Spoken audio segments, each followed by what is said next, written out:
Hey les newbies, aujourd'hui je voulais parler des quelques trucs que j'ai achetés qui ont été un petit peu inutiles, on va dire, pour ma longue journée de triathlon.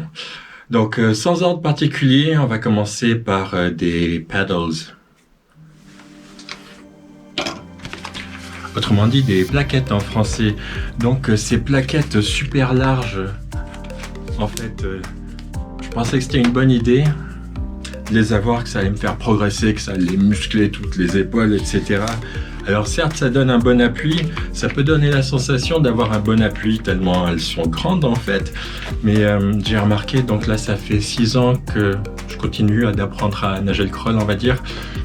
Et j'arrive à me faire travailler les épaules et tout ça sans rien du tout de plaquage, juste en prenant un bon appui, à commencer à savoir prendre un bon appui dans l'eau. J'arrive à me faire une tendinite à l'épaule par exemple. Voilà, donc ouais, des grandes plaquettes comme ça quand tu débutes, ouais, ça peut te donner une idée de l'impression d'avoir un bon appui, etc. ou de la sensation de ce que pourrait être un bon appui en fait, d'avoir des grosses plaquettes, mais je nage vachement moins vite avec ça que sans plaquettes du tout au final.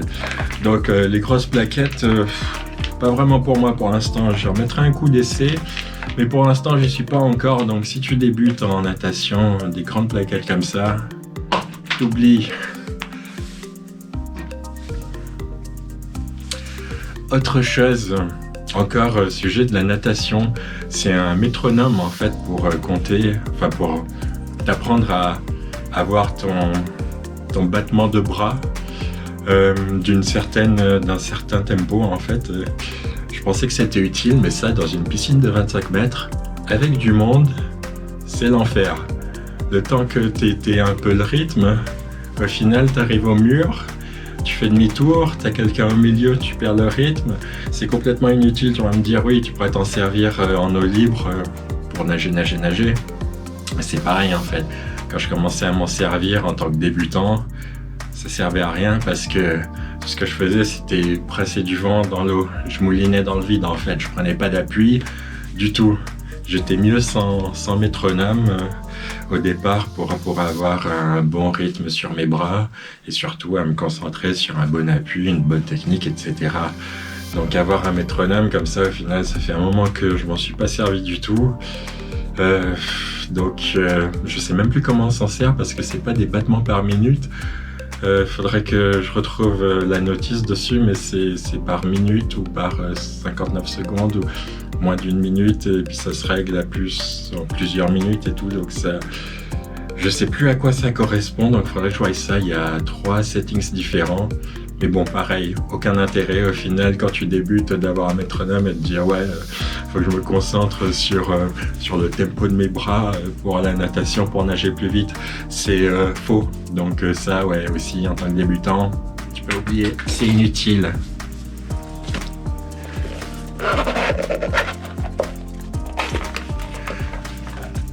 Encore un truc au sujet de la natation, donc les form goggles.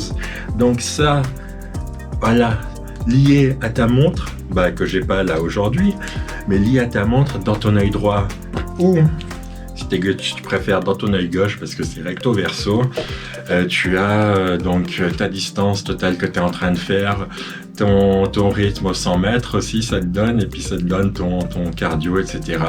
Maintenant ils ont fait des entraînements qui je trouve sont super chers. Tu peux prendre ton abonnement en ligne, mais bon, autant prendre un coach qui te suit au bord de la piscine, même si c'est que 20 minutes. Par rapport aux entraînements qu'ils donnent en ligne, je sais pas, je peux pas comparer, mais bon, c'est tellement cher et hors de prix que c'est pas pour moi en tout cas. Donc les form goggles, ouais, c'est sympa, mais au final, pareil en piscine, pas un grand intérêt.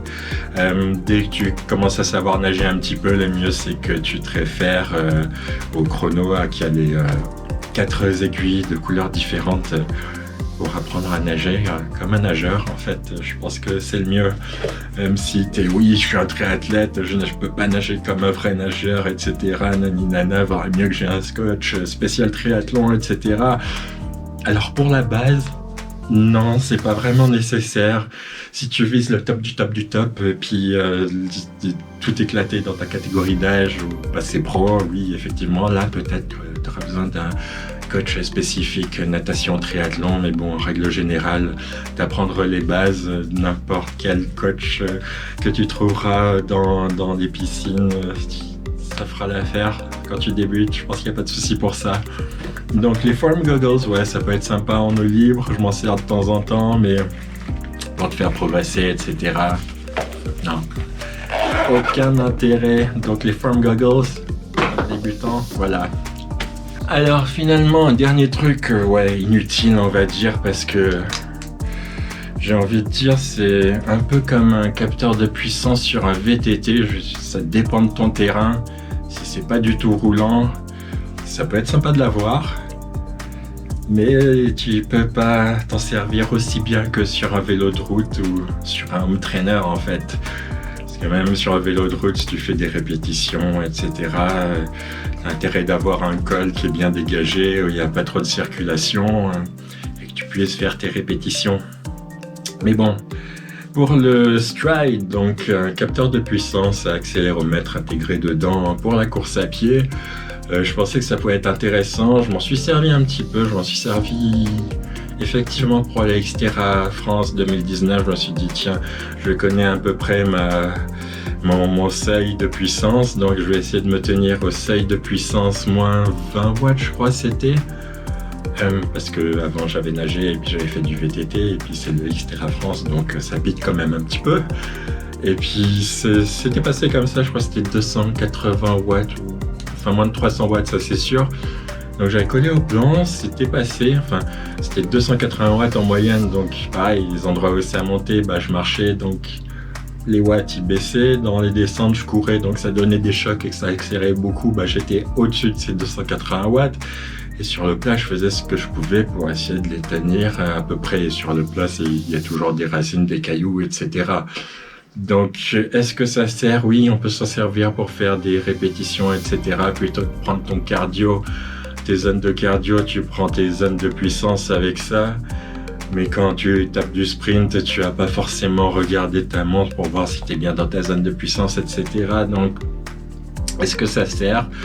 J'ai envie de dire, comme j'ai dit au départ, c'est un peu comme sur le VTT, c'est sympa de l'avoir, mais au niveau de ta progression, tu peux absolument faire sans tous ces petits gadgets inutiles. Et encore, je me dis que j'en ai pas trop acheté quand même en tant que noobs. Autre chose aussi, c'est d'avoir un pull buoy. Donc, au tout début, j'en avais pris un, mais beaucoup trop petit pour moi avec mes grosses jambes bien lourdes et avec des muscles bien lourds. Un tout petit pull buoy, ça marchait pas pour moi. Donc prendre un grand pull buoy si tu fais 1m88 et 88 kg en moyenne, je sais pas, ça fait très longtemps que je me suis pas pesé, mais il faut trouver un pull buoy qui va pour toi, à moins que tu sois déjà un super nageur et que tu saches ce que tu veux. En règle générale, si tu es dans mon cas avec à peu près mon poids, ma corpulence ou des jambes super lourdes où tu sens que tu as les jambes qui coulent, un pull buoy ça peut être sympa si tu t'en sers comme il faut. C'est toujours pareil, c'est pas une bouée de sauvetage pour les jambes. Comme je vois beaucoup le matin, nager, juste nager, et puis ensuite, une fois qu'ils sont fatigués de nager, et qu'ils commencent à avoir les jambes qui coulent, hop, ils mettent le pull buoy, et qu'est-ce qu'ils font? Bah, ils nagent, après, bah, c'est l'heure de bosser, donc ils s'en vont. Il n'y a pas vraiment de progrès à faire ça, donc c'est bien pour s'entretenir, ok, il n'y a pas de souci, si tu as juste envie de t'éclater, de t'amuser, mais dans un but de progression, juste nager. Voilà, pas terrible, il y a mieux. Voilà pour les petits trucs inutiles, entre guillemets, que j'ai achetés, qui m'ont servi à rien pour le triathlon ou pour la progression, etc. Donc, petite vidéo aujourd'hui. J'espère que ça vous a plu. Je le dis encore, ouais, c'est une chaîne sur le triathlon, le cross triathlon. Donc, il y a de la natation, du VTT, beaucoup, et du trail, de la course à pied, un petit peu aussi, du bricolage, etc. Allez, bye. Cross triathlon. Youpi.